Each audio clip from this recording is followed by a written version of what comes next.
এক প্রসূতি মায়ের জন্য রক্ত দিয়ে জীবন বাঁচালেন বাংলাদেশ সেনাবাহিনীর মাগুরা ক্যাম্পের সদস্যরা। মঙ্গলবার সকাল ৭টায় মাগুরা পৌর এলাকায় এক প্রসূতি স্ত্রীর জন্য জরুরি ভিত্তিতে 2 ব্যাগ ও পজিটিভ রক্তের প্রয়োজন হয়। রক্ত না পেয়ে মাগুরা সেনাবাহিনীর ক্যাম্পে গিয়ে উপস্থিত হন গর্ভবতী স্ত্রীর স্বামী সজীব হোসেন। এ খবর শুনে সাথে সাথেই ওই প্রসূতি মায়ের জন্য স্বেচ্ছায় রক্তদান করতে ইচ্ছা পোষণ করেন ক্যাম্পের 2 সৈনিক।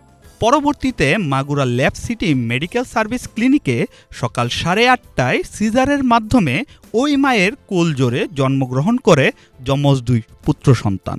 এ সময় উপস্থিত সেনা সদস্যরা তাদের কানে আজান দেয়। পরবর্তীতে ক্যাম্প ইনচার্জ মেজর শাফিন ও সিনিয়র ওয়ারেন্ট অফিসার আজহার যমজ শিশুদের জন্য উপহার সামগ্রী প্রদান করেন। আমরা আত্মমর্মতা সেবাও এলাকার সকল ধরনের মানুষের পাশে আমরা আছি। তারই ধারাবাহিকতায় আজকে আমাদের এখানে সজীব হোসেন উনি আজকে সকাল 6:45 থেকে আমাদের ক্যাম্পে এসেছিলেন। এসে উনি জানান যে ওনার স্ত্রী গর্ভবতী ছিলেন এবং দুটা বাচ্চার জননী হতে চলেছেন, কিন্তু এমার্জেন্সি পর্যায়ে চলে গিয়েছে।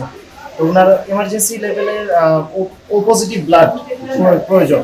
তো তৎক্ষণাৎ আমি আমাদের ক্যাম্পে যোগাযোগ করি ও পজিটিভ ব্লাড যারা ছিল তাদেরকে আমি আমার ঊর্ধ্বতন কর্তৃপক্ষের অনুমতি সাপেক্ষে অবশ্যই তাদেরকে আমার পজিটিভ ব্লাড ডোনার 2 জনকে নিয়ে আমি ক্যাম্পের হসপিটালে পাঠাই। তারা এখানে এসে রক্ত দিয়েছিল। দেওয়ার পরে আল্লাহর রহমতে অশেষ রহমতে এখানে অপারেশন কার্যক্রম সফলভাবে হয়েছে এবং বাচ্চা এবং মা সকলেই সুস্থ আছে আল্লাহর অশেষ রহমত। যমজ পুত্র সন্তানের জনক মোহাম্মদ সজীব হোসেন জানান, মাগুরা আর্মি ক্যাম্প থেকে আমার স্ত্রীর জন্য রক্ত দিয়েছে বলেই আমার সন্তান এবং স্ত্রী সুস্থ আছেন।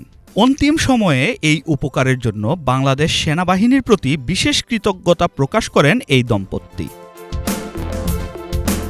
শাহরিয়ার আমান সানি, বাংলা ভিশন।